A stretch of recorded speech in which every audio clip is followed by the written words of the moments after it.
我爸是华清硕士，我妈是江大博士。我英语36，数学29，语文不及格。某日，把辅导我作业的老爸在一次气得昏天黑地后，他听从网友的建议，拽着我去医院做了个 DNA 检测。结果，我还真不是我爸亲生的。在线的网友吃到瓜，兴奋得过了头。我家当天就上了热搜，京某学霸网红疑似被出轨。龙生龙，凤生凤，学霸的孩子怎么会是学渣？我远在国外的妈听到消息连夜飞回，黑着脸带着我跟我爸做了个亲子鉴定。结果出来后，我顿时天崩地裂，嚎啕大哭，最终也只能接受了这个事实：我竟然成了真假千金文里的假千金。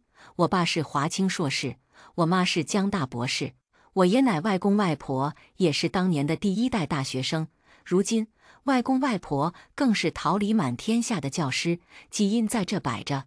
按道理说，我学习即使再怎么不行，未来也不至于连大学都考不上吧？可我偏偏英语39，数学25，语文不及格。别说考不上大学，义务9年教育能不能正常读完都是个问题。我爸妈为此苦思冥想，多年久久不得解。于是，我成了他俩人生中碰到的最大的难关，比他们30多年的生平中遇见的最难的数学题还难解。医院里，我还处于呆愣状态，不可置信地喃喃自语道：“我那光风霁月、帅得惨绝人寰的老爸是不是疯了？”我爸显然是被我的智商气懵了，竟然被直播间网友2、3句说动了。讲题讲到一半，就直接拽着我飞驰30里来了离家最近的医院做个 DNA 检测。我感觉事情有点离谱，但也不敢多言，毕竟我那一向理智冷清的硕士爸爸都能被气晕到相信我不是亲生的了。我要是再当显眼包，我爸指不定还能干出啥婚事来。医院里的护士显然也处于懵逼状态，他看了看我过分帅气的爸，又低头看了看我与我爸如出一辙的桃花眼，显然有点无语。虽然医院开这个项目是允许人随便做，但像这个长得这么明显的来做，显然也是有点此地无银300两。半晌无言，沉默的采血走流程。也是，如今这社会什么想不到的事情都能发生，只是护士看起来还是难以费解。一个如此帅气的男人也会怀疑自己被出轨吗？我爸花钱做的最快的亲子鉴定，显然又让护士开始浮想联翩，猜想背后到底是何种家庭伦理剧。我在护士姐姐临走前投过来带着几分怜悯的眼神中打了个哆嗦。我也很无奈啊，我也没想到有一天自己会因为智商被怀疑不是亲生的。我爸显然是因为自己一时的冲动后悔了，他血样交给护士的时候格外不舍和忐忑，还是我使劲拽了拽他的衣袖，他才松手。等待亲子鉴定结果的时候，我爸坐立难安。我想，若不是在直播间立下的 flag， 他恐怕想直接带着我冲出医院。但现在他也只能垂着头坐在医院的长椅上碎碎念。我爸低着头，碎发在灯光的注视下折射出耀眼的光，两条摊在医院走廊上的大长腿格外引人注目。光看这帅气的外表，无论如何也想不到他竟然是在等亲子鉴定出炉。我悄悄地凑近他，隐隐听到：“我也是气晕了，老婆回来不得弄死我呀！念俊跟我长得这么像，怎么会不是亲生的呢？”我气急，还以为他是因为怀疑我不是亲生的，对我造成心理阴影而愧疚呢。他扭头看到蹲在他脚边画圈圈的我，一把把我拽到身边，宛如抓住救命稻草一般仔细叮嘱：“念俊，你可不能告诉你妈你爸今天做的婚事。”我扭头不理，以手捂面，佯装哭泣。我也是有骨气的，你随随便便怀疑我不是亲生的，我也会失望啊。我哭着哭着，听着外面格外安静，声音也就慢慢低了下来，悄悄把手指扒开一个缝隙，试图偷偷窥探我那帅气老爹的表情，却被迎面而来的黑卡吸引了眼线。3秒后，我手心里多了一张卡，我理直气壮地拍了拍老爹的肩，示意他这个人我照了。然而很快事情就大条了，我恨不得把刚刚那句话吞下去。我无辜地往墙角缩了缩，看着眼前的老爹拿到纸质报告红了眼，发出了尖锐的报名声。那张纸从我爸的手里滑落，正好落在我面前。我看了一眼，差点也发出尖锐的报名声。我竟然真的不是我爸亲生的！我缩在墙角，委屈巴巴地想：难道今天就要上演一出小蝌蚪找爸记？是那个30至今未娶的吴叔叔，还是对我妈一见钟情的宋叔叔，还是那个让我妈3年念念不忘的初恋？我在墙角掰着指头数我亲生爹的可疑人选。我没有怀疑我不是我妈亲生的，毕竟我外婆时常抱着我说我像极了我小时候妈咪的样子。我爸也很震惊，一把拽过刚刚的护士，不可置信地道：“你们是不是搞错了？”来送鉴定结果的护士显然对于此事格外有经验，他将我爸摁在椅子上坐好后，才语重心长地道：“小伙子，看开点，若想生活过得去，头上哪能不带点绿？”他看着我爸那张即使过分生气也显得格外美丽的脸，又补充了一句：“人呐，光有颜值是不行的，还要想想对老婆有没有做亏心事呀。”我爸显然有点当机，半天才拽过我跟护士解释道：“你看我跟他长这么像，怎么可能不是亲父女？”护士显然也没有遇到过这种情况，呆愣2秒后，慌慌张张地跑去找了医生。医生出来之后，慎重地看了我俩一眼，又拔了我和我爸一人1根头发后，重新去做检测。半个小时吧，我和我爸看着2份一模一样的检测报告，两两相对无言。我爸哭红了眼，再没有以往我妈面前男人的坚强。他怎么能让我给别人养孩子？他哭到一半，又扭头看向了我，尖声质问：“这么像，怎么会不是亲生的？”我在一旁默默地捂住了耳朵。3秒后，我同我爸一起发出了尖锐的报名声。直播没关，我爸是大学教授，因为讲解知识生动成了网红。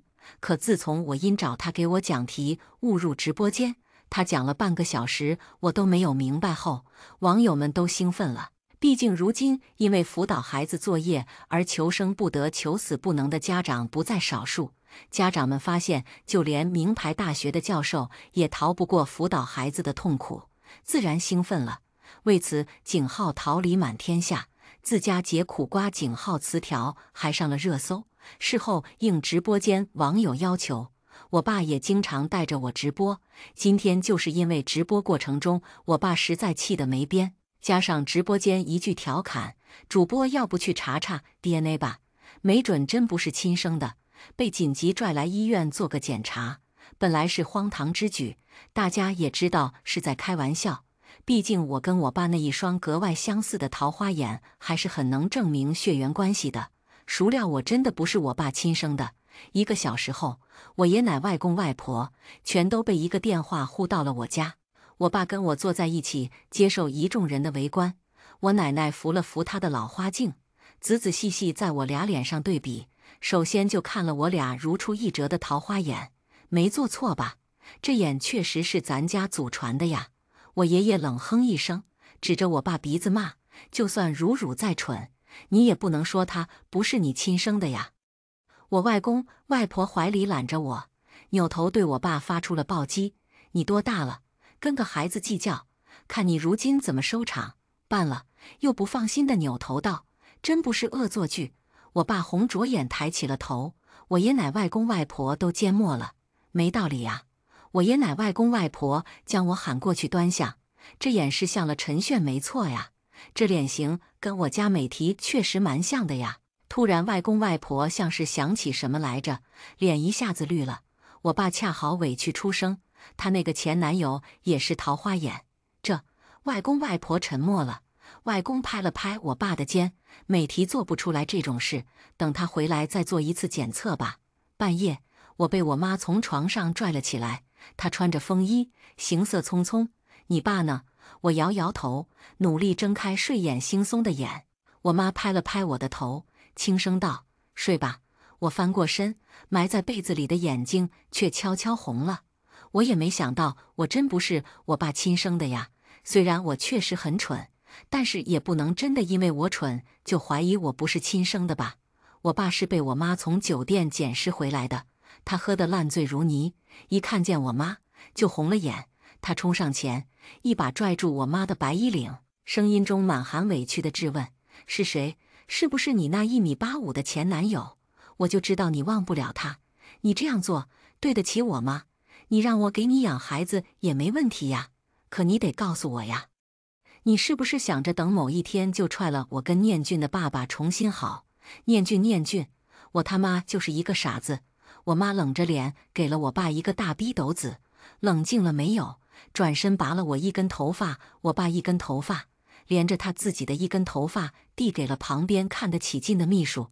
麻烦你让医院再做一遍亲子鉴定。等待期间，我妈因为一个电话而离开了几分钟。我刚要追上去，却看到从我妈身上掉下的一张图片。我爸快我几步拿起那张图片，看了一眼就脸色大变。我凑过去，因为人矮，只看见了一双潋滟的桃花眼。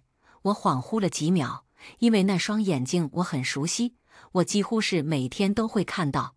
我爸沉默了几秒，在我妈回来前将那张照片收回口袋。我分明在他脸上看出了几分绿色，他看向我的眼神更是带上了几分火气。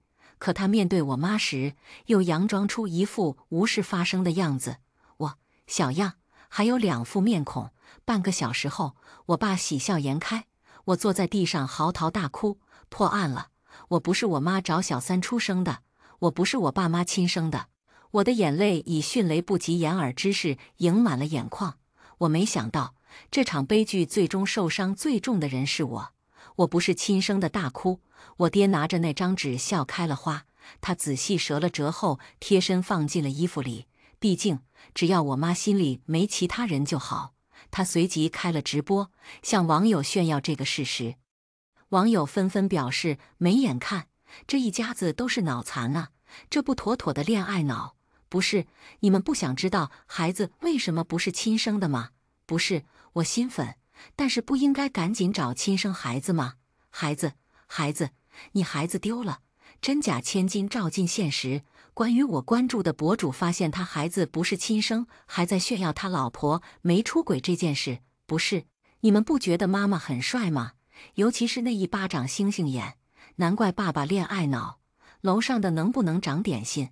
这可能是真假千金爱。博主家可算得上有钱家书香门第了，能不能不要只看颜值了？这可能是拐卖加偷换孩子的阴谋爱。我爸妈显然没有评论区想的那么心大。关了直播后，他们进了书房，开始商讨我为什么不是亲生的。我爸摆摆手，没道理呀。我在书桌上放下一书，清清嗓后朗声道：“我觉得我很有可能是在出生时被换的。”我爸嗤笑一声，我横眉冷对。我妈眼眸深深。1个小时后，别墅里灯光昏暗，我爹在沙发上躺着昏昏欲睡，我妈在一旁开着视频安排工作事宜，只有我在认认真真的找线索。我看了一眼昏昏欲睡的爸，又看了一眼努力工作的妈，十分共情网友，甚至想大喊一声：不是，丢的是你们的亲生孩子爱，你们都不关心的吗？但是从我爸妈的表现来看，我爸是个恋爱脑，只要我妈没有背叛他就行了，孩子是不是亲生的似乎真的不重要。我妈是个事业脑，任何事情都阻挡不了她搞工作的热情。我长叹一口气，没办法，爸妈不顶事，只能我自己上了。于是半夜里，我背着书包踏上了寻亲之旅。好消息，离家出走没有被发现；坏消息，在半山腰上迷路了。离家出走没有1个小时就被带回了家。别墅里灯火通明，我爸我妈严肃着一张脸坐在沙发上，背着书包的我汗如雨下。上一次如此具有压迫感的情景，还是我1年级数学考了8分的时候。我爸妈、爷爷奶奶、外公外婆一家子围着我的试卷看了一晚上，有没有明白？只是从那以后，我妈更加忙于工作了，也不知道是不是被我的分数伤透了心。想到往事，我的心情更加低落了。我妈阴着一张脸，眸光暗沉，开口嗓音十分阴哑：“你这是做什么？我吓得扑通一下跪倒地上，想起从前看的真假千金文，心里更加紧张了。毕竟我对我家财富情况还是很清楚的。我爸慌里慌张的也跟着跪下扶起我。我妈拿睥睨的眼神刮了一眼我爸，然后拿出一沓资料，示意我跟我爸去看看。昨天整理出来的，当初跟我一个病房的有2家，你们明天出发吧。转头又面露同情地摸了摸我的头，孩子，你智商低，不怪你，只是别再偷偷晚上溜出去了。咱这是别墅区，晚上打不到车挺正常的。你这样多让爸妈着急呀。我胸口中了一箭的感觉，怎么回事？第二天，我和我爸走在泥泞的小路上，深一脚浅一脚，我一个不慎，差点跌到泥坑里，下一步就被我爸提溜着领子拽了起来。小念俊，想什么呢？都快掉到泥沟里去了。我转过头，眼一片通红。我爸被吓了一跳。你昨晚偷鸡去了？我翻了个白眼。明明你们的亲生孩子都丢了，网上都吵成啥样了，你们咋一点都不担心呢？或许是看穿了我心中所想，我爸在空中随意将我抖擞2下，甩掉我身上的泥后，把我放在一旁的地上，爱怜般地摸了摸我的头发。小可怜，别太担心了，没准医院报告弄错了呢。我沉默了。我是成绩不好，可这不代表我傻。一个医院的报告可以出错，难道另外一个也可以？随着小路越走越荒凉，我心里也越来越压抑。难道网友们说对了，真的如真假千金文中所写的那样，我真的是被有预谋替换的？我越走越绝望，越想越觉得自己未来的人生无望。这场景，这不是妥妥的出身贫苦假千金配置吗？走过长长的泥泞的小路，按照我妈给的地址，我跟我爸最终来到了一座乡间别墅前。我稍稍松了口气，看这样子，这家也不至于多穷，我应该沦落不到没有学上的地步吧？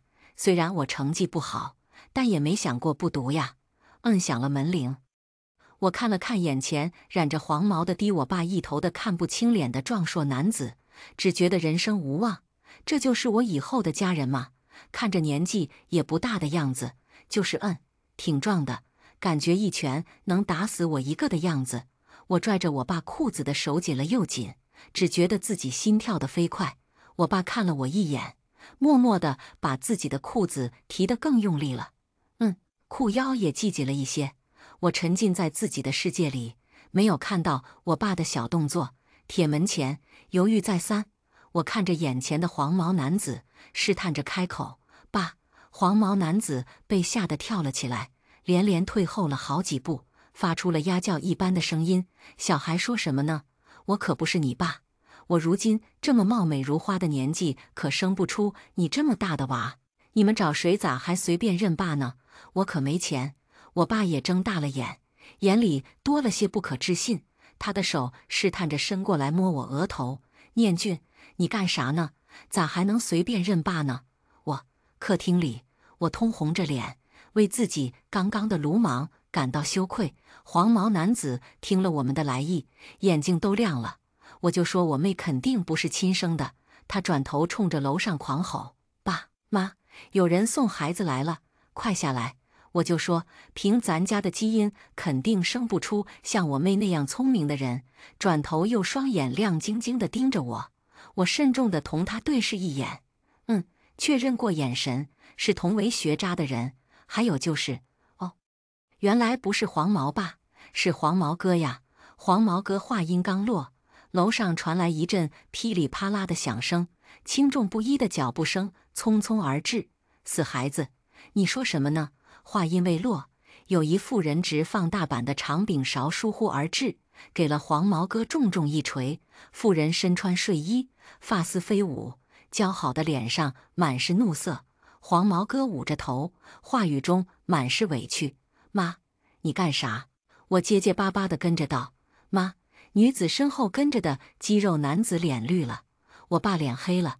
女子看到我跟我爸后，低头看了看自己身上的家居服，摸了摸自己的鸡窝头，崩溃的尖叫一声，又噔噔地跑回了楼上。半个小时后，我跟整理好仪容的黄毛哥一家相对而坐，顶着3道灼热的视线，我磕磕巴巴地将来意又复述了一遍。面前的娇柔女人突然展颜一笑：“孩子，你们弄错了吧？”黄毛哥却兴奋了，他直接抢过话语：“妈，肯定没错，这不明显吗？你想啊，我单眼皮，我妹双眼皮，我黑皮，我妹白皮，我厚唇，我妹薄唇，我大饼脸，我妹瓜子脸。哦，是不是还有一句你学渣，你妹学神啊？李雨熙几天没揍你，是不是皮痒了呀？敢这么编排你妹！”黄毛哥气得涨红了脸，又不敢冲着女子发，只能对着坐在女子身后一直没有说话的肌肉男怒吼：“李林，管管你媳妇！”他还没吼完，就被一巴掌扇了头。黄毛哥双眼盈泪，委屈的抬眸，仿佛下一秒就要碎了。身材娇小、面容姣好的女子，即便刚刚实施了暴行，看起来也显得格外无辜。他扭头又对着他身后一直沉默无语的肌肉男粉面含怒道：“你也以为妹儿不是你亲生的？”肌肉男连忙慌慌张张地挥挥手。我跟我爸互相依偎着，瑟瑟发抖，同时想到，我妈媳妇平常对我还是仁慈的。我和我爸对视一眼后，悄不作声地将目光从一脸惊慌的肌肉男身上挪开。满身肌肉、一脸横肉的猛男，害怕真是没眼看呀。适时，一白面粉腮的玲珑女童无声推门而进，对室内发生的乱象丝毫不惊讶，冷淡开口：“怎么了？”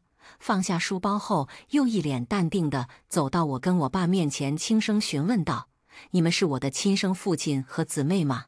我爸看着来人，惊讶的嘴都合不上，半天才支支吾吾地开口道：“小孩姐。”女童毫不在意地点点头。我，女人肌肉男，黄毛哥，我就说是这样吧，肯定不是亲生的。傲娇。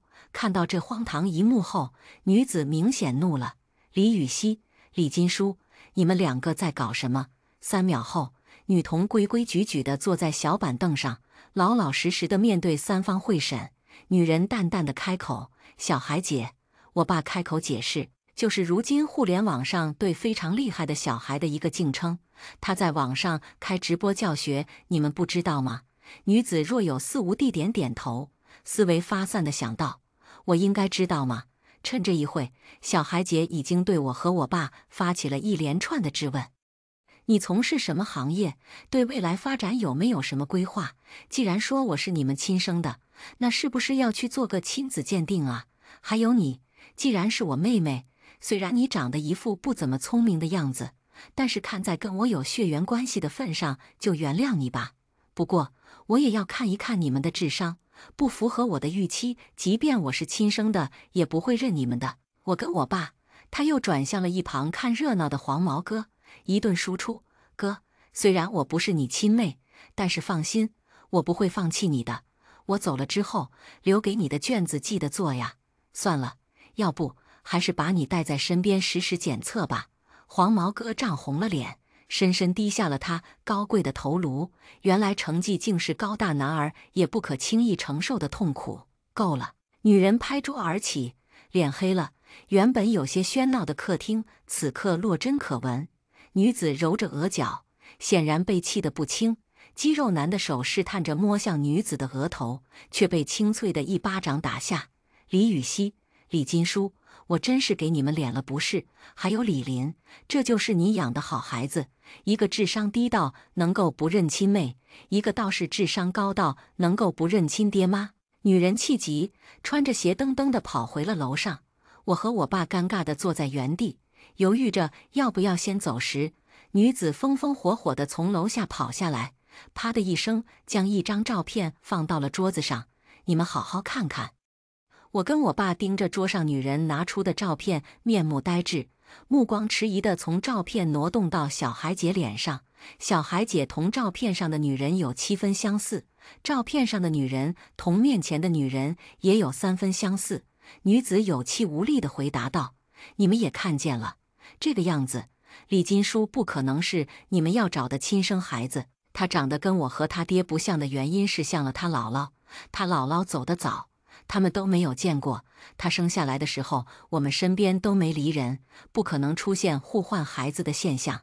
至于智商，呵，他冷笑一声，看向了一旁明显大受打击的黄毛哥。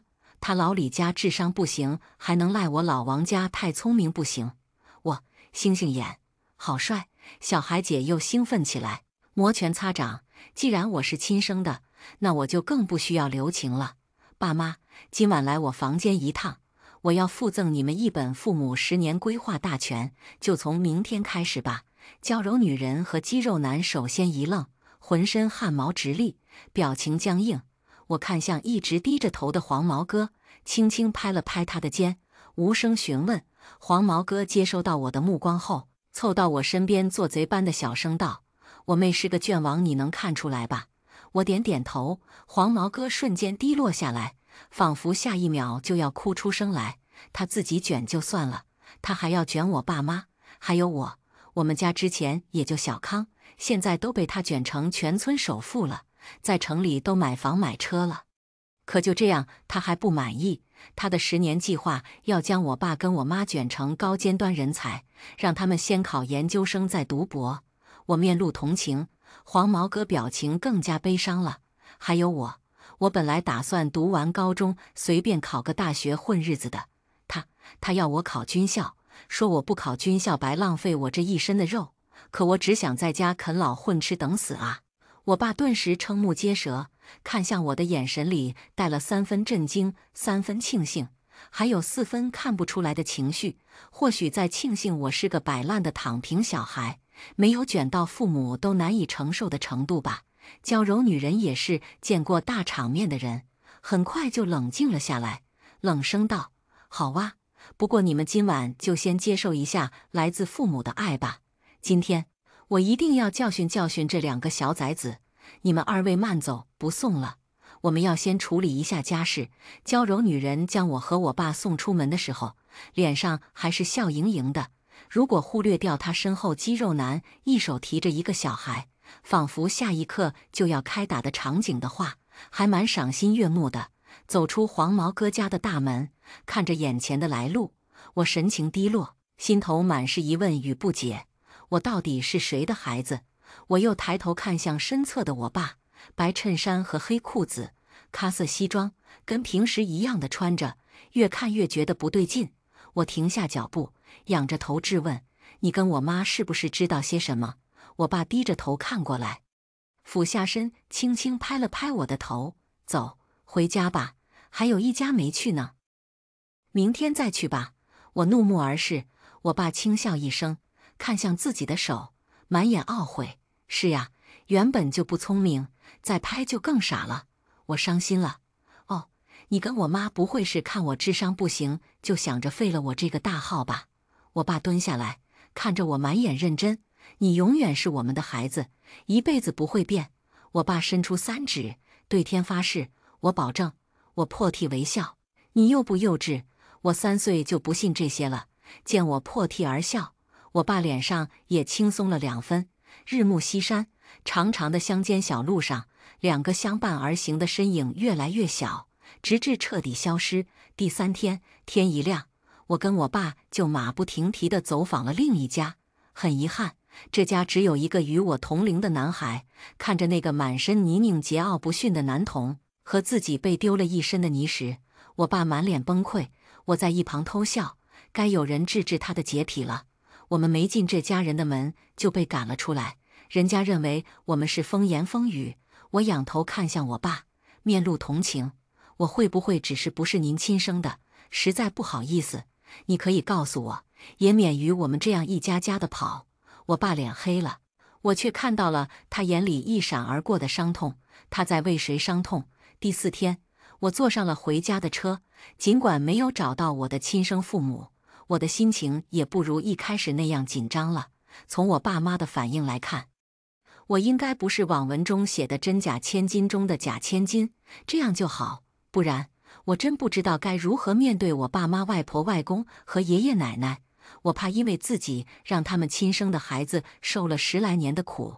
我妈来接我时，她满脸泪痕，在看到我的那一刹那，更是一瞬间泪流满面。她唤我：“念俊，跟妈去见妈妈的一个朋友好不好？我只觉得自己心跳得越来越快。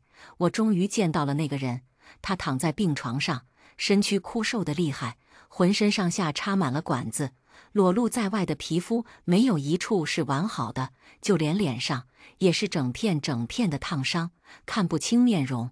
我走到他面前，只看见一双紧闭着的眼，我遮住他满是疤痕的下半张脸，却不妨突然对上了一双睁开的桃花眼，潋滟生姿，恰如我看到的照片一样。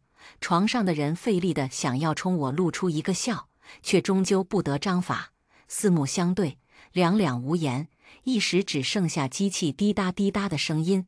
我早已泪流满面，将床上的人埋葬下地后，爸妈开了直播宣布亲子鉴定是一场乌龙，网友们骂声连绵不绝，纷纷认为这是一个我爸妈微博流量关注策划的一个的骗局。我爸面对直播镜头，诚恳地道歉，表示浪费了大家的时间，并宣布此后停更。直播镜头后，我妈轻轻地摸了摸我的头，语带调笑：“你不会真信了那报告吧？你就是我们亲生的。”我看着妈妈通红的眼，眼里映着的泪光，良久摇了摇头。我妈看着我，良久才点点头：“念俊，你要相信爸爸妈妈对你的爱。妈妈现在努力工作，就是为了让你以后拥有更多选择。这样，即使你学习不好，也不会为未来发愁。爸爸妈妈只会有一个孩子，给你的当然要是最好的。”我依偎在妈妈怀里，听着结束直播后爸爸在一旁的讨笑声，闭上了眼，露出了一个笑。我是亲生的，真好。被衣服挡住的另一半眼角却有泪转瞬即逝，消匿于无痕。番外，念俊篇，我不是爸爸妈妈亲生的，我知道，毕竟一家医院能够出问题，另一家医院不会。事后，我又偷偷地拿爸妈的头发去做了亲子鉴定，我确实不是爸妈亲生的。我一开始也以为是真假千金的剧本，为此失落不已。毕竟谁没有看过2本网文呢？真假千金的故事早已耳熟能详。可是后来，从我爸妈的反应中，我慢慢拼凑出了另一个事实：15岁那年，爸妈带我去见了一个人。哦不，一块碑，即使没有照片，我也知道他就是爸爸捡到那张照片的主人，也是我的亲生爸爸。我跪下，恭敬地磕了3个头：“树欲静而风不止，子欲养而亲不待。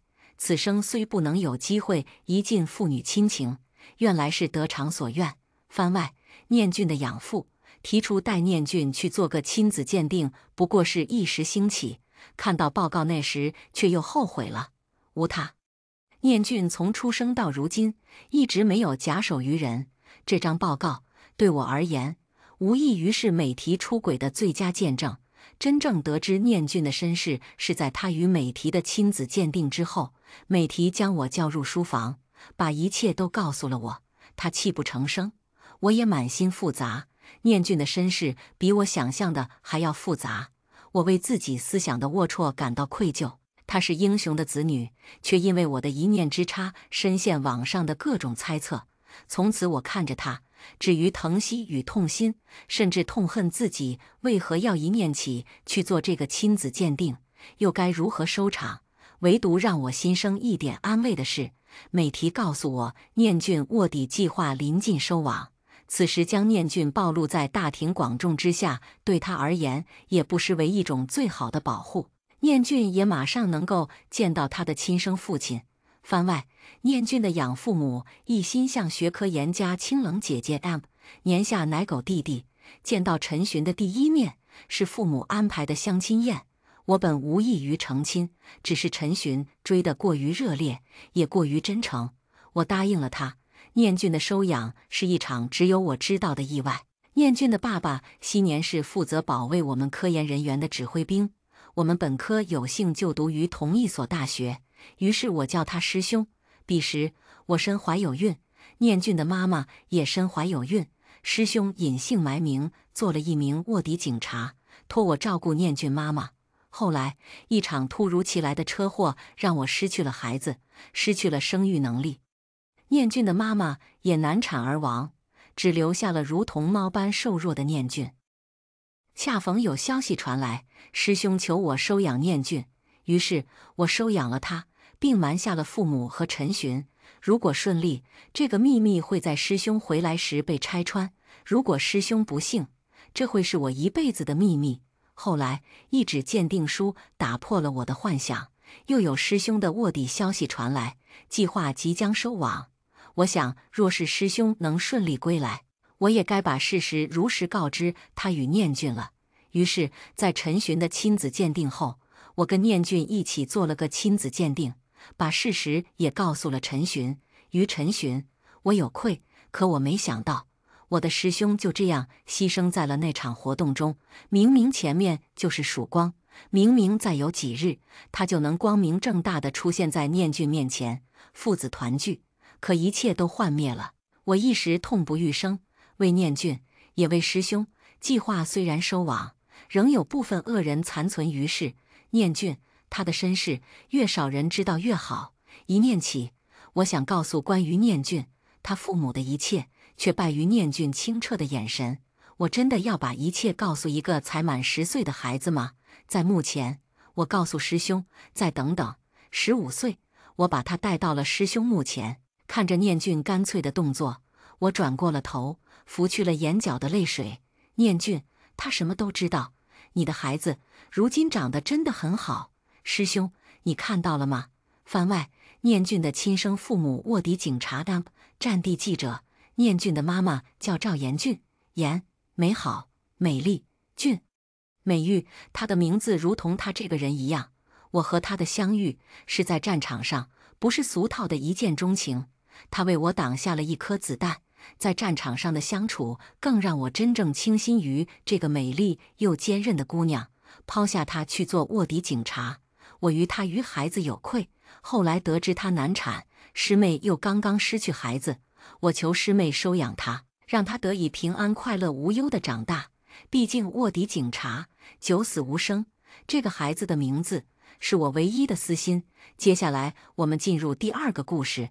为了方便村民取快递，我在村子里开了一家快递站，一开就是3年。村民很高兴，他们再也不用大老远坐车去镇子上取快递了。可有一天，从城里回来一个人，指责我为什么快递不送货上门，还号召村民抵制我，向驿站总部举报我。既然这样，那就如了他们的意，我也就不开了。可不开之后，最先不愿意的还是他们。我们村子距离镇子上很远，快递站开不到村子里来，买快递都必须坐半个小时车去镇子上拿，很不方便。许多老人的子女给买的生鲜快递，都因为老人没法去镇子上拿而坏掉。这样的事情发生的太多，我想着在家反正也没什么事，就在村子里开了一个快递站，帮着乡亲们收发快递。快递站开了3年，人人都很高兴，他们再也不用坐车大老远去镇子上拿快递了。可是这天，我照常在整理快递，快递站迎来了一个不速之客。你是快递站的站长？来人是前2天从城里回来的女人，叫姚金梅。她穿着精致的套装，嫌弃地看着我。我不知道她是什么意思，点点头。这个快递站是我开的，怎么了？姚金梅得到肯定的答复，笑了笑，那个笑容我看得很不舒服，实在让人喜欢不起来。她说：“你既然开了快递站，就知道这快递是要送到客户手里的吧？放在这里让客户来自己拿是怎么回事？”我很不解，我这快递站开了3年了，一直都是这样，而且咱们村子也不大，来拿快递也就是顺路的事，怎么还要送到手里去？我这快递站就我一个人，送是送不过来的。而且我这快递站开了3年了，也没有人有这样的要求。我只是耐心地告诉他这件事情，并没有什么别的意思。可姚金梅不干了，以为我是在狡辩，掐着腰就跟我理论。他们没有要求，是因为他们没见识。现在可是有新规了，快递必须送到客户手里，城里都是这样的。你要是不送的话，我可是可以投诉你的。我开快递站只是为了方便村民，还真不知道有这样的事情。可我真没办法送啊，每天的快递要挨家挨户的送，这是不现实的。我耐心的解释，姚金梅压根不愿意听。你不要跟我解释这么多，反正我不管。以后我的快递一定要送到我手里，不然你就等着我投诉吧。说完，他拿了自己的快递就走了。我愣住了，不知道要怎么办才好。怎么开了快递站还有这样的事？晚上我老公江达回来之后，我把这件事情说给他听。你说城里都是送货上门吗？我这快递站就这点大，每天的快递也不多，就是为了方便村里人，怎么就摊上这事情了呢？我愁眉苦脸的抱怨。江达叹了一口气，谁让你当初要在村子里干这个？一个快递就5毛钱，一天也没几个快递，挣的也少。现在好了，还被人说不是。你瞧瞧，这不是吃力不讨好吗？江达说的没错，咱们村子里的人少，距离镇子上也远，快递员送快递都不肯往村子里送。要不是江达在镇子上开了超市，跟附近的快递员都熟，让人把快递都放在了超市，他晚上回来的时候再给我把快递带回村子，要不然这快递站也开不起来。本来是为了便民的好事，怎么就摊上这样的事情了呢？我有点难受，就连新带回来的快递都不想整理了，看着快递就闹心。江达见我这样，也很不忍心，给我出主意。这种人，你就不要理他就好了。城里也没真正能做到每个快递都送到家的，你越搭理他，他越来劲，你就当没听见。你做这事是为了方便大家，他一个人能成什么气候？他要投诉就让他去投诉。江达说的也没错，被他这么一安慰，我心情也好了很多。我照常每天整理快递，发取件信息，每天来取快递的人也没有说什么要送货上门的。这天，姚金梅又来了，她拿着我给发的取件信息，质问我：张凤，我不是已经警告你了吗？以后我的快递要送货上门，不要再让我来拿了。你听不懂人话吗？我连头没抬的帮着来拿快递的人拿快递，现在我就是想着不搭理他，他见我不搭理他，更生气了，伸手拽住了我的胳膊。你聋了吗？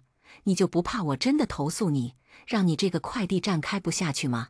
他的力气不小，我有些疼了，伸手推开他。你到底要干什么？我告诉你，这快递我送不了，你要是不愿意来拿，你就让快递员放在镇子上的快递站。我这就一个人，没办法送货上门。姚金梅气得直跳脚，当着我的面拿出手机要打电话投诉我。现在我就投诉你，让你知道厉害，让你这个快递站开不下去，看你到时候还怎么横。随你。我听着他打电话，那头给了答复，说会核实，要问我为什么知道，那还不是姚金梅开的免提，就是为了让我听着难受。你听到了吧？他们会核实，到时候看你怎么办。当然，我也不是不好说话的人，只要以后你给我快递送到家，我就撤销投诉，让你继续开下去，怎么样？我直接白眼翻上天。那就等核实结果吧，麻烦你核实结果出来之前少买快递，我怕我看到你闹心。见我油盐不进，姚金梅骂骂咧咧地放下狠话离开了。我以为事情到此就结束了，可过了几天，姚金梅又气势汹汹地上门了，身后还带着一群村民，见到我就大骂：张凤，你天天利用我们这些村民赚钱，你有没有良心？我放下手里的快递，面上也不好看，你这说的什么意思？我怎么就利用村民赚钱了？你给我好好说道说道。姚金梅一脚踹翻了一列快递架，上面的快递掉了一地，还说没有，你这里面的每一件快递都是钱，我们要是不买快递，你能赚得上钱吗？你就该给我们送货上门，拿了钱不为我们服务你，这就是赚的黑心钱。快递撒了一地，姚金梅神色嚣张，她的身后都是村子里的村民，都是经常买快递的，有的跟我是很熟悉的。之前我开了快递站，方便了他们，他们对我一口一个张姐。可如今面对这样的局面，他们一句话都没说，甚至有的也恶狠狠地看着我，希望我给一个回答。张姐，金梅说的是真的吗？她说了城里的快递站都是送货上门的，可你开了这么久的快递站，我也没看你送货上门呀。你这不就是拿钱不办事？你这快递一件5毛钱，一天也有不少快递吧？挣的也不少，你这挣的钱安心吗？是啊，就是啊，你没看他穿金戴银的，开快递站之前哪有？靠着我们赚了这么多钱，却不想给我们做事，以后咱们都别买了。看他这快递站还怎么开下去？村民们你一言我一语的，可他们完全忘记了之前村子里没有快递站的场景了，也忘了当初我办这个快递站他们有多高兴。还有我身上戴的首饰和我开的这个快递站是1毛钱关系都没有。这几年江达的超市在镇子上生意不错，我的首饰都是他给我买的。要是靠着快递站挣钱，我怕是要饿死自己。当初开站的目的也不是为了赚钱，只是单纯的想要方便村民，没想到现在却被他们这样猜疑。各位，一件快递5毛钱没错，可是我这里的架子是钱，电费要钱，我每天整理快递给你们发快递消息也是要钱的，我赚的就是辛苦钱。再说了，我们村子的人不多，每天的快递也有限，根本就没有多少盈利的。我把这些掰开了揉碎了和他们解释，可姚金梅冷笑一声，所以你开个快递站1毛钱都不挣，每天开门就是做慈善，你觉得我们大家是傻子吗？显然其他人也不相信。就是啊，怎么可能不挣钱？不挣钱你开快递站干什么？张姐，现在大家都知道了，你还在狡辩什么？既然收了钱就好好办事，给我们快递送上门，不然我们就不买快递了。看你靠什么挣钱？我想要继续解释，可他们都不愿意听，开始破坏快递站的东西，架子全部推倒在地，快递也全都胡乱地撒在地上。你们不能这样，这些都是你们的快递，里面的东西可经不起这样摔来摔去呀。我去阻拦，却被他们给推搡开，摔坏了那就是你赔。快递站可是有保管快递的责任，要是摔坏了，就得你负责。我们可不怕，你既然赚了这份钱，就得担这份责任。这钱是这么好赚的吗？快递站就我一个人，根本对抗不了他们这么多人，只能眼睁睁地看着他们动手。等到快递站没有什么能砸的之后，他们才停下来。姚金梅看着混乱的场景，别提多高兴了。她嚣张地走到我的面前，放狠话：“张凤，这是我最后一次警告你，要是以后村民们的快递不送到手上，你等着瞧。”说完，他们扬长而去，脸上还带着笑，似乎干了一件什么大好事似的。快递站毁了，我觉得心很累。曾经和气的村民，就因为姚金梅的几句挑拨，就做到了这个地步，简直让人寒心。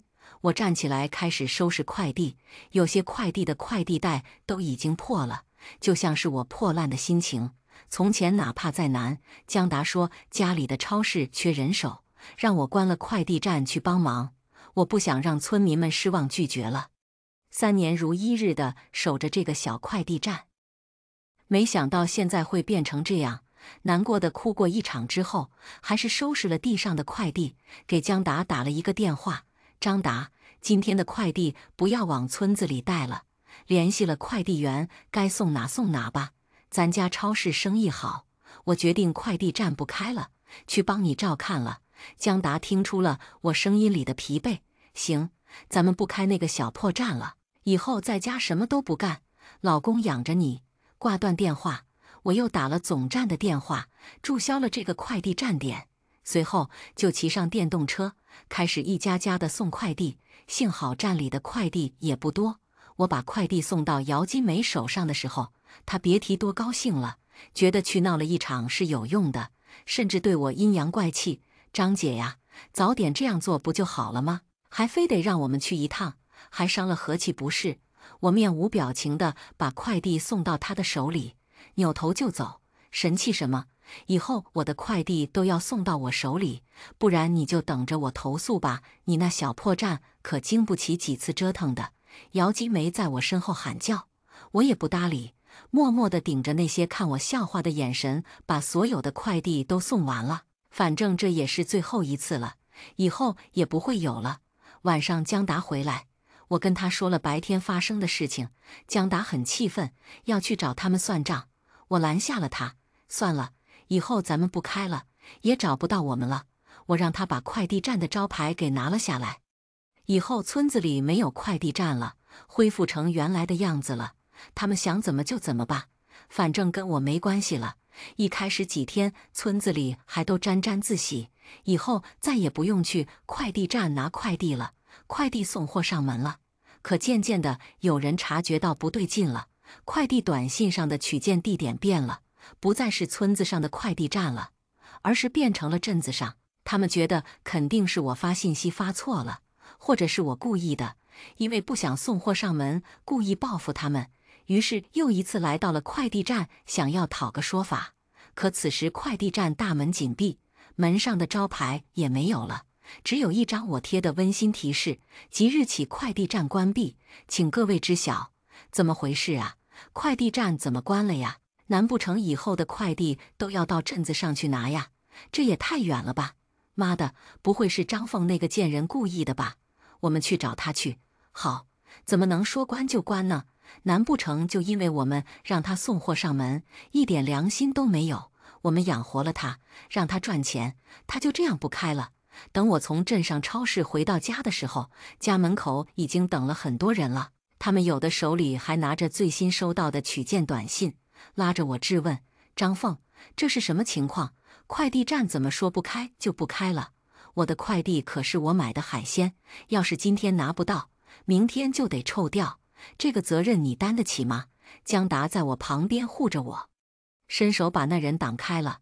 我看着他，面无表情说道：怎么了？快递站我干不下去了，我还不能不干嘛？这不是你们投诉的吗？现在来问我，问错人了吧？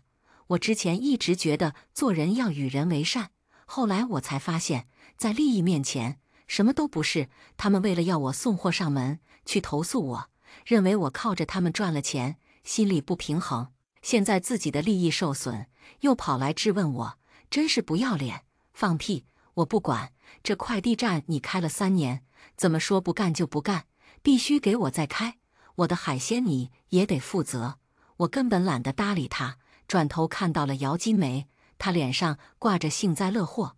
和我对上视线之后，她站了出来劝我：张凤，大家都是乡里乡亲的，抬头不见低头见的，现在可不要赌气，不然我们一人一口唾沫就能淹死你。我看你还是把快递站重新开起来吧。呵呵，这话说得好。什么叫拱火？这就是。果然其他人一听，立刻嚷嚷着：就是你还是开起来吧，不然你就不要在村子里住了，你就不是我们村子的村民，你这样的人不配做我们的村民，可不是吗？哪里有这样的？这快递站说不开就不开，这不是不拿我们当回事吗？挣了我们这么多钱，现在说不干了，早干嘛去了？他们你一言我一语的，就是要我继续开快递站，还得每天送货上门，当谁都是大傻子吗？不好意思各位，这快递站我是开不下去的，你们谁爱干谁干。你们一个个都这么厉害，怎么不自己开一个呢？既然都觉得我靠着开快递站挣了钱，这钱我也不挣了。我今天大方一回，把这个挣钱的机会让出来，你们谁愿意就去挣钱去吧。说完之后，我看向了姚金梅，笑了笑，不是会说风凉话吗？谁不会呢？我也会。金梅是城里回来的吧？城里人应该都挺厉害的吧？开个快递站肯定是没问题的，要不你开一个，给大家伙送货上门呗？我相信你肯定比我干得好。村民们都是利己主义，本来他们还在犯愁以后怎么办，我这一番话可解决了他们的问题。他们立刻将目光看向了姚金梅。是啊，金梅，你可是从城里回来的，开快递站肯定比张凤好。他连送货上门都不知道，要不你看在大家都是乡亲的份上开一个呗？我们村子人不少的，每天的快递也不少，肯定不会让你少挣的。是呀，要不是你说，我们可不知道城里快递都是要送货上门的。金梅知道的多，肯定干得好。我们的快递以后可都交给你了。一时之间风向都变了，本来是来找我算账的人，都将目光看向了姚金梅。她脸上的笑容僵住了，想要开口拒绝。我不行。我连忙打断。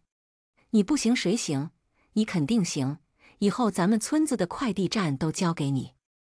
谁让你懂得多呢？以后快递可都要送货上门哦。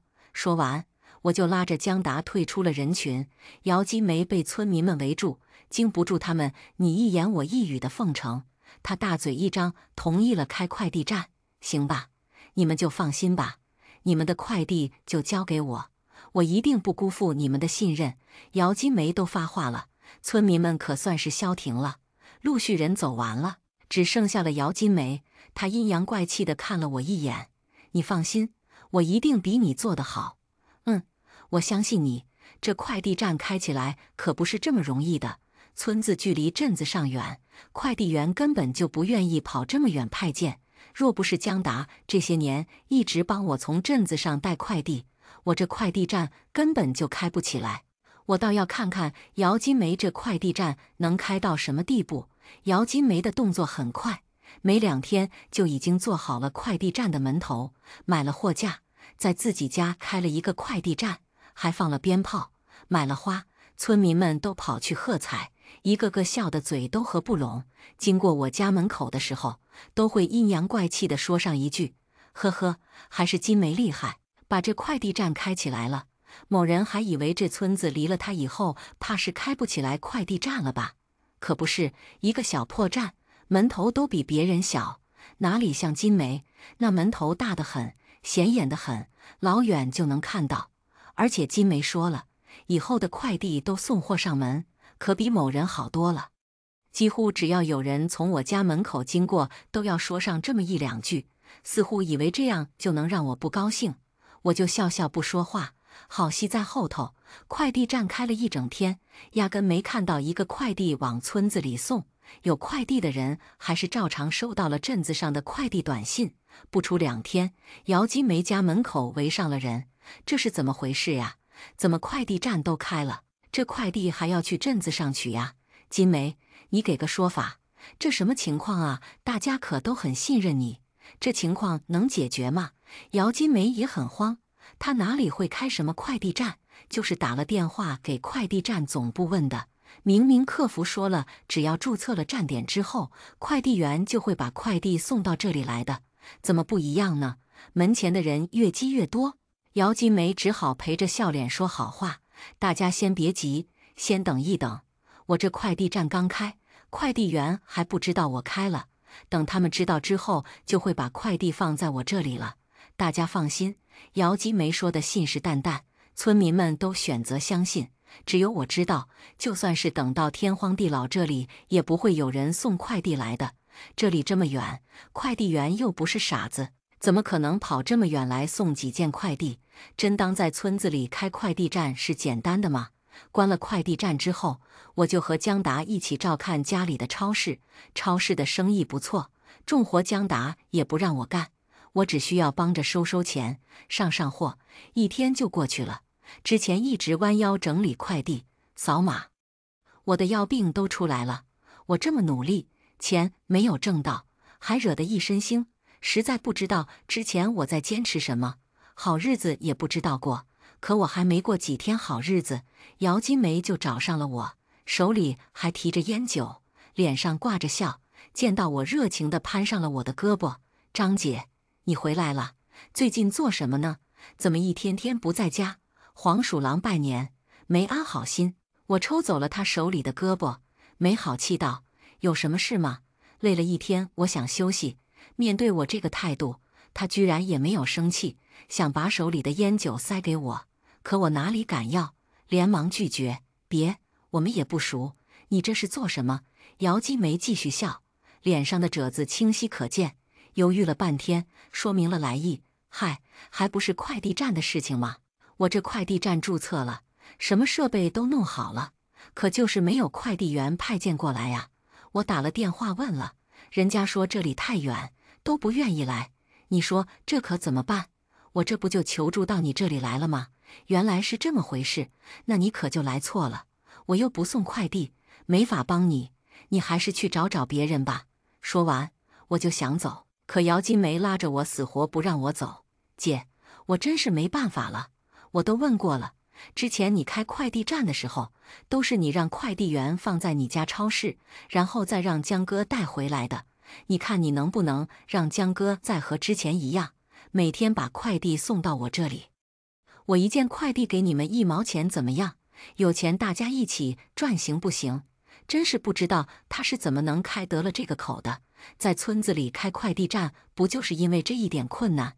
他倒是想得好，搞黄了我的快递站，还想坐享其成。只可惜我也不是傻子，算了，这快递以后我是不碰了。你还是自己想办法吧。你可是城里来的，点子多，一定有办法的。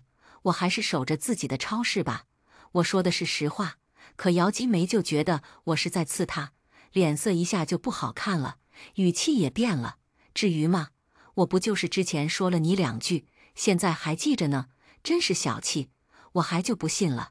没了你我就开不成这快递站了。说完对着我呸了一声，拿着自己带来的烟酒走了。呵，原来他带头砸了我的快递站，打电话投诉我，导致我的快递站开不下去。在他的嘴里就是简单的说了我2句，不知道姚金梅用了什么办法，陆续开始有快递员把快递送到村子里了。不仅如此，我每天还能看到姚金梅穿着精致的在挨家挨户的送快递，见到我之后还得意地冲着我笑。张凤，你看，不用你，我还是能开得起来。我没说话，他也不需要我的回答，转身就走。我倒是很好奇他是怎么说服快递员来村子的。这天正好遇到一个平时喜欢来我们超市买东西的快递员，我叫住了他。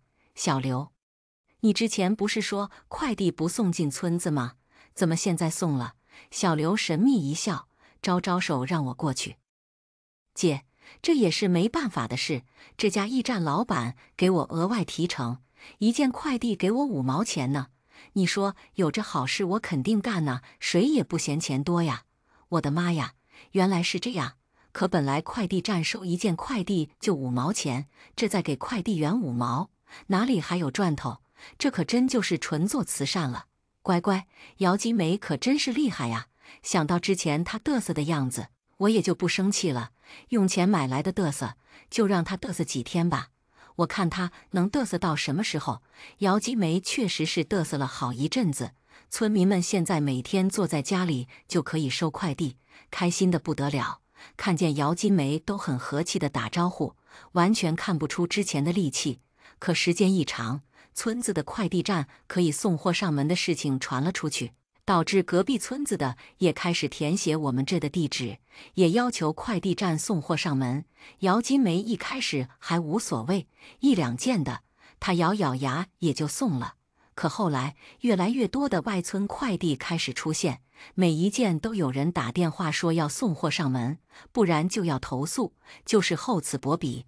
姚金梅一个头2个大，本来快递就不挣钱，还得倒贴人力。这电话一多，就连电话费都得自己贴。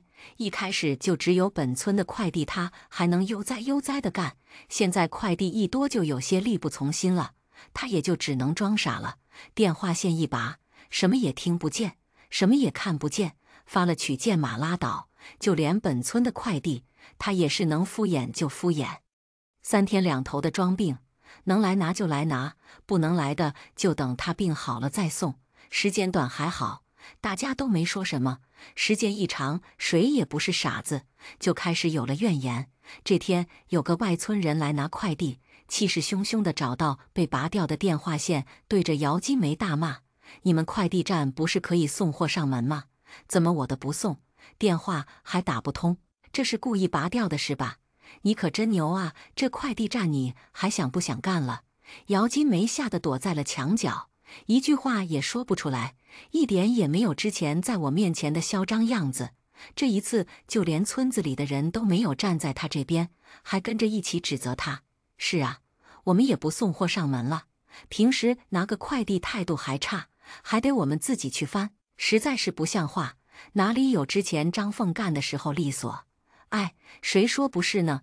现在买的生鲜冷冻快递也不放进冰箱了，张凤之前可都是第一时间就放进冰箱里冻着的，我拿到的时候都是梆硬的，现在都化成水了。我在人群中听着他们的对话，嘴角咧出一抹嘲讽的笑。之前我特意在快递站买了一个冰箱，就是害怕村民们买的冷冻快递会化掉。江达在收到快递的时候，也会第一时间放进超市的冷冻柜里。现在想想，我之前真是太傻了，他们根本就配不上我的良苦用心。姚金梅一开始还不说话，可听到他们的话语，抬起了头。你们现在说这些，你们知不知道我开这个快递站1毛钱都不挣，自己还得倒贴，你们还有这么多要求，你们还要脸吗？他掐着腰，态度嚣张，嘴里的脏话不停地往外喷，有的都想要动手了。可看她是个女人，只能作罢。那外村人也不是好惹的，直接掏出手机开始录像。老子不管你什么情况，你惹了老子，老子就让你的生意干不下去，还骂我，真当老子是吃素的。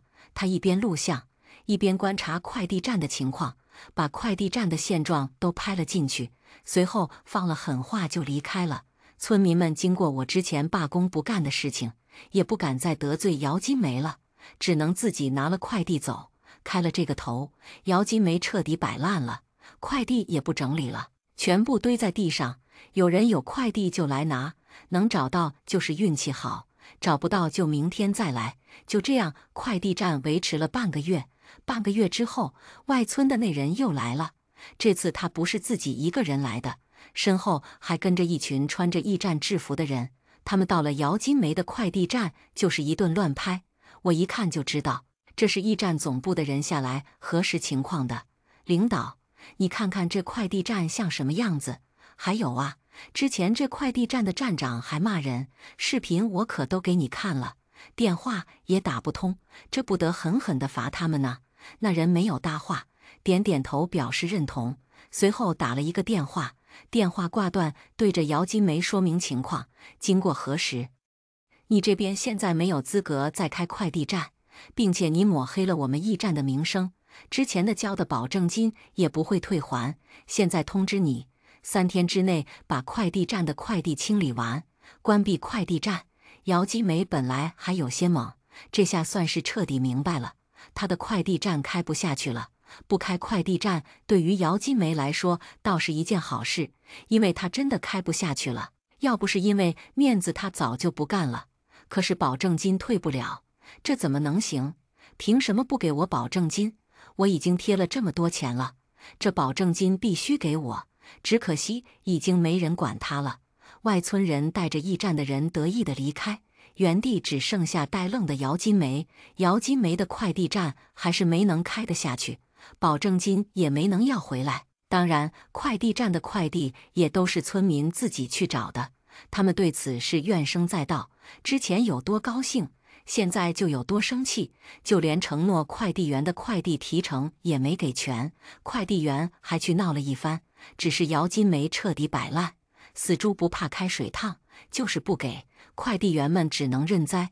幸好快递站也没有开多长时间，不然他们得亏死。现在姚金梅紧闭大门，连门也不出了，村民们每天经过他家门口都得吐上一口痰。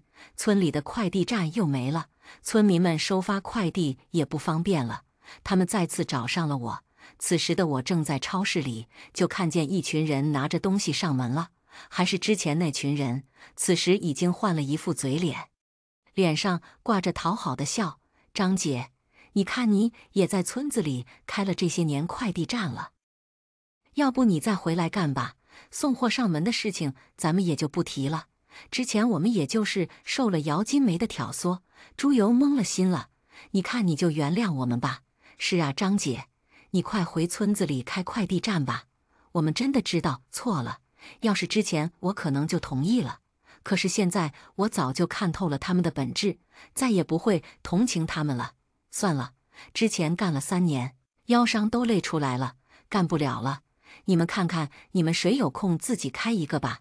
拒绝的话刚一出口，他们的脸色就变了。行，不干就不干，我看你这个超市也别想干下去了。说完，那带头的人就带着村民意味深长地走了。我还有些害怕，怕他们对超市做什么，立刻跟江达说了这件事。江达身正不怕影子斜，安慰我：“你就别担心了，咱们超市什么样你还不知道，没什么让他们惦记的，大不了我再去给门家把锁，再多按几个监控呗。”这件事很快就得到了验证，超市没有被偷，但是被举报了，举报我们消防不合格，卫生条件不行，反正能举报的都举报了个遍。几天下来，几乎每天都有人来检查。不过好在江达是个沉稳细心的人，每一样都做得足够好，检查也没检查出来问题，给了点警告就离开了。我和江达都心知肚明，这些都是村民干的。我不禁感叹，这年头做好事都能做出仇来。以后这样的事，我是再也不敢碰了。没过几天，又出了一件大事，说是我们村子集体举报镇子上的快递站，说他们不给快递送货上门，还说城里的都是送货上门的，说他们歧视农村人。更过分的是，他们又投诉了我们这个片区的所有快递员，说他们私自收取快递费用，惹得快递员都被罚了钱。这样一来，快递员和各个快递网点集体抵制我们村子。